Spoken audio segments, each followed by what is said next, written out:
കൂട്ടുകാർക്കും പുതിയൊരു വീഡിയോയിലോട്ട് സ്വാഗതം. അപ്പോൾ ഇതാ ഞാനൊരു ബോട്ടിലൊക്കെ എടുത്തിട്ട് വന്നിട്ടുണ്ട് കേട്ടോ. അപ്പോൾ ഒരു അടിപൊളിയായിട്ടുള്ളൊരു ക്രാഫ്റ്റാണ്, എല്ലാവർക്കും ഇഷ്ടമാവും, കുട്ടികൾക്ക് പോലും ചെയ്തെടുക്കാം കേട്ടോ. അപ്പോൾ ആദ്യം തന്നെ ഈ ബോട്ടിൽ നമ്മൾ കട്ട് ചെയ്തെടുക്കുകയാണ് ചെയ്യുന്നത്. അപ്പോൾ ഇതിൽ കുറച്ച് ബോട്ടിലിൽ പല പല ഡിസൈൻസ് ഒക്കെ ഉണ്ടാവില്ലേ, അപ്പോൾ ഈ ഡിസൈൻസ് ഒന്നും ഇല്ലാത്ത ഭാഗം കട്ട് ചെയ്തെടുക്കുക എന്നുള്ളതാണ് നമ്മുടെ ടാസ്ക് കേട്ടോ. അതാണ് കുറച്ച് ഇത്. അപ്പോൾ നമുക്കിതാ ഇതേപോലെ ഒന്ന് കട്ട് ചെയ്തെടുക്കാം. ഇതിൻ്റെ ബാക്ക് ഭാഗവും അതുപോലെ തന്നെ മുകൾ ഭാഗമൊക്കെ കട്ട് ചെയ്ത് മാറ്റാണ് കേട്ടോ. അപ്പോൾ അത് നമുക്ക് വേറൊരു ക്രാഫ്റ്റ് ചെയ്യാം കേട്ടോ. അപ്പോൾ ഇതാ ഇതിൽ പ്ലെയിൻ ആയിട്ട് ഇതാ ഈ ഒരു ഭാഗമാണ് വരുന്നത്. അപ്പോൾ ഇത് നമ്മൾ കട്ട് ചെയ്തെടുക്കുകയാണ് കേട്ടോ ചെയ്യുന്നത്. അപ്പോൾ ഇതിങ്ങനെ കട്ട് ചെയ്തെടുക്കാം. ഒരുപാട് വലുതാക്കി എടുത്തു കഴിഞ്ഞാൽ നമുക്ക് ഡിസൈൻസ് ഒക്കെ ഉണ്ട്, അതുകൊണ്ടാണ്. അപ്പോൾ ഒന്നും ഇല്ലാത്ത ഭാഗം എടുത്തിട്ടുണ്ട്. അതിനുശേഷം കുറച്ച് ബട്ടർഫ്ലൈസിന് ഞാനിവിടെ വരച്ചു കൊടുത്തിട്ടുണ്ട്. എന്നിട്ട് അതൊന്ന് വെച്ചിട്ട് ഇതേപോലെ ഒന്ന് ഔട്ട്ലൈൻ വരച്ചു കൊടുക്കുകയാണ് കേട്ടോ. അപ്പോൾ നമുക്ക് ഇഷ്ടമുള്ള പെൻ ഏതാണെങ്കിൽ യൂസ് ചെയ്യാം. സ്കെച്ച് പെന്നോ അങ്ങനെ എന്തെങ്കിലും യൂസ് ചെയ്തിട്ട് വേണം വരയ്ക്കാം കേട്ടോ. ഞാനിവിടെ മാർക്കറാണ് കേട്ടോ യൂസ് ചെയ്തിരിക്കുന്നത്. എന്നിട്ട് അതൊരു ഔട്ട്ലൈൻ വരച്ചു കൊടുക്കുക. നേരെ ബോട്ടിൽ വരച്ചെടുക്കാൻ കുറച്ച് ബുദ്ധിമുട്ടായിരിക്കും, അതുകൊണ്ടാണ് നമ്മളൊരു പേപ്പറിൽ വരച്ചെടുക്കുന്നത് കേട്ടോ. അപ്പോൾ ഇതേപോലെ ഒന്ന് വരയ്ക്കുക. പാകാവാത്ത സ്ഥലങ്ങളിലൊക്കെ ഒന്ന് നമ്മൾ കറക്റ്റായിട്ട് വരച്ചു കൊടുക്കുക. ഡിസൈൻസൊക്കെ വേണമെങ്കിൽ കൊടുക്കുക.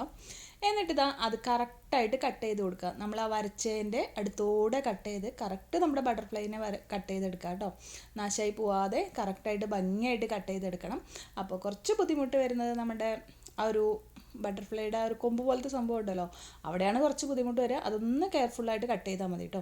അപ്പോൾ നമ്മുടെ ചാനൽ ആദ്യമായിട്ടാണ് കാണുന്നതെങ്കിൽ ഒന്ന് സബ്സ്ക്രൈബ് ചെയ്ത് സപ്പോർട്ട് ചെയ്യണേ കൂട്ടുകാരെ. അപ്പോൾ നമ്മുടെ ബട്ടർഫ്ലൈ ഒക്കെ നമ്മൾ കട്ട് ചെയ്തെടുത്തിട്ടുണ്ട്. ഇനി നമുക്ക് ഇതിനൊന്ന് കളർ ചെയ്ത് കൊടുക്കാം. നമുക്ക് ഇഷ്ടമുള്ള കളർ ഏതാണെങ്കിൽ കൊടുക്കാം കേട്ടോ. ഞാനിപ്പോൾ ഇതിൽ കൊടുക്കുന്നത് പേൾ ബ്ലൂ ആണ് കൊടുക്കുന്നത്. പേൾ ബ്ലൂ കൊടുക്കുന്നുണ്ട്, അതേപോലെ തന്നെ ബ്രോൺസും കൂടിയാണ് കൊടുക്കുന്നത് കേട്ടോ. അപ്പോൾ ഒരു 2 കോട്ടൊക്കെ കൊടുക്കേണ്ടി വരും. അപ്പോൾ ആദ്യം തന്നെ നമ്മൾ ഈ ബാക്ക് സൈഡിലൊന്ന് കൊടുക്കാം. അതിനുശേഷം നമ്മൾ ഓപ്പോസിറ്റ് സൈഡിൽ ഒരു 2 കോട്ട് കൊടുത്താൽ പെട്ടെന്ന് ആവും കേട്ടോ. അല്ലെങ്കിൽ നമുക്കത് കണ്ടുപിടിക്കാനായിട്ട് കുറച്ച് ബുദ്ധിമുട്ടായിരിക്കും. ഇടയിലൊക്കെ ഇങ്ങനെ കാണും ബോട്ടിലിൻ്റെ കളർ കേട്ടോ. അപ്പോൾ ഇതേപോലെ ചെയ്തെടുത്തിട്ടുണ്ട്. ഇനി ഇതിൻ്റെ സൈഡിൽ നമ്മളൊരു ബ്രോൺസ് കളറാണ് കേട്ടോ കൊടുക്കുന്നത്.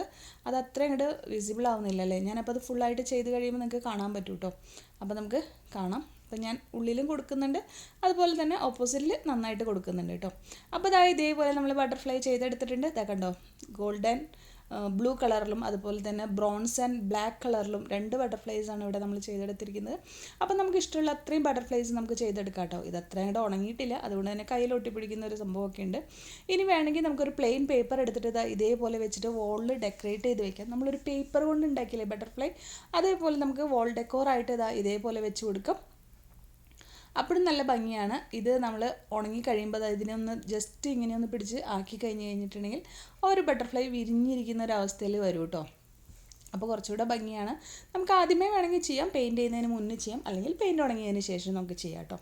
അപ്പോൾ ഇതേപോലെ നമുക്കിഷ്ടമുള്ള കളറുകളൊക്കെ മിക്സ് ചെയ്തുകൊണ്ട് നമുക്ക് ഇതേപോലെ ബോട്ടിൽ കട്ട് ചെയ്തെടുത്തിട്ട് ബട്ടർഫ്ലൈ ചെയ്തെടുക്കാം. അപ്പോൾ അത് ഒന്നുകിൽ നമുക്ക് വോളിലൊക്കെ ഇങ്ങനെ ഒട്ടിച്ച് വെക്കാം കേട്ടോ. നിറച്ച് ബട്ടർഫ്ലൈസ് നമ്മൾ ഒട്ടിക്കില്ലേ, അതേപോലെ ഒട്ടിച്ച് വെക്കാം കേട്ടോ. നല്ല ഭംഗിയുണ്ട് കേട്ടോ കാണാനായിട്ട്, രണ്ടും നല്ല ഭംഗിയുണ്ട്. അപ്പോൾ ഈ ഒരു ബ്ലൂ നമുക്ക് അതേപോലെ ഒന്ന് മറച്ചെടുക്കണം. അതായത് ഇങ്ങനെ ഒന്ന് ജസ്റ്റ് പിടിച്ചിട്ട് അതിനൊന്നും ആക്കിയെടുക്കണം. പെയിൻറ്റ് ഉണങ്ങാത്ത കാരണമാണ് കേട്ടോ. ഈ ഒരു ബട്ടർഫ്ലൈ ഞാൻ ഓൾറെഡി ആക്കിയതിന് ശേഷമാണ് ഞാൻ ആക്കിയത്. അപ്പോൾ ഇതേപോലെ ഒരു ഫ്ലവറൊക്കെ ചേർന്ന് വയ്ക്കുമ്പോൾ എങ്ങനെയുണ്ട്, നല്ല ഭംഗിയില്ലേ കാണാനായിട്ട്. അപ്പോൾ എനിക്കിത് നല്ല ഇഷ്ടമായിട്ടോ. അപ്പോൾ ഞാനിനി ഇത് കുറേ ഉണ്ടാക്കാൻ തീരുമാനിച്ചിട്ടുണ്ട്. വോൾമേലൊക്കെ നമുക്ക് ഒട്ടിച്ച് വയ്ക്കാം. കണ്ടോ, ജസ്റ്റ് പിടിച്ച് ആക്കിയപ്പോഴേക്കും ആ ബട്ടർഫ്ലൈയുടെ പൊസിഷനും ശരിയായിട്ട് വന്നിട്ടുണ്ട് കേട്ടോ. അപ്പോൾ ഇന്നത്തെ വീഡിയോ എങ്ങനെയുണ്ട്, എല്ലാവർക്കും ഇഷ്ടമായോ? കുട്ടികൾക്ക് പോലും ചെയ്യാൻ പറ്റുന്നതാണ്. ഇനിയിപ്പോൾ ഇതേപോലെ ചെയ്ത് വെച്ചാൽ വോളിൽ മാത്രമല്ല നമുക്ക് ഓർണമെൻറ്റ്സ് ആയിട്ടും ചെയ്യാം കേട്ടോ. അതെങ്ങനെയാണ് ചെയ്യുന്നതെന്നുള്ള വീഡിയോ ഞാൻ പിന്നീട് ഇടാം കേട്ടോ.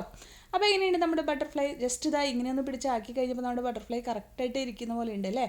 അപ്പോൾ വീഡിയോ എല്ലാവർക്കും ഇഷ്ടമായെന്ന് വിചാരിക്കുന്നു. വീണ്ടും വരുമ്പോഴേക്കും ബൈ ബൈ.